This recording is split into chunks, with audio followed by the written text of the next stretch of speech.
All right, we're back here hanging out with Brad Pregeant. Did I say it right that time? Perfect. Okay, I'm working on it. Each time's different. It's a new vocabulary for me.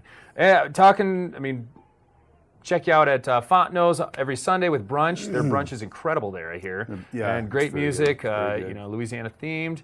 We're also talking to schools. A big part of you guys do a lot of stuff outside of the school as well. It's not just on fifth period I'm going to my music class and that's it. Right. Is there some fundraising you guys got to do or grants absolutely. or what are we doing here? I'm learning as I go along that I need to get into grant writing. Yeah. That's going to be my. There's a lot of money out there, right? You just got to know and understand how to get it. I went to a school in service this year where some really great grant writers were there and kind of coaching us a little bit on that. So aspects of teaching and being, you just don't think about like that. These are exactly. very valuable. Exactly.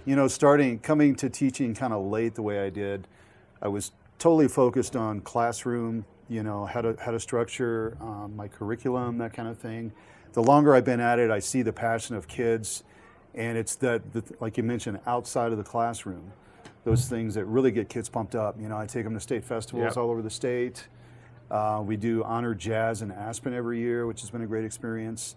Chassa State Music Festivals, the Greeley Fest that I mentioned. How do you help like kids that might not be as privileged as other kids? I mean, like you want to play saxophone. I mean, some of those instruments aren't cheap. You're not going to go out and spend $20 and pick up a saxophone. Absolutely, yeah. That's a big part of my challenge too, is maintaining kind of this. We have quite a few instruments, probably around 100 instruments that it's up to me to maintain, make sure they're the school just school-owned instruments that you can get those right, kids school, in and for get those inspired kids with, that do not have or access to, or the parents can't afford to rent an instrument, that kind of thing.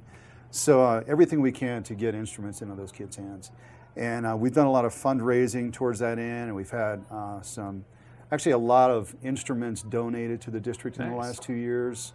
Part of that was from the Blue Stars. I was going to say the Blues Society. Is that do they? Yeah, John Catt, who's with the Blues Society, is also with the Blue Stars. Okay. Right, and most of the instruments they get requests for are like guitars, basses, drums. But people are aware of their organization, and they say, "Well, here I have this clarinet." Just in anything, the closet. right? Just anything musical. So John's probably given us about a dozen instruments in the last year.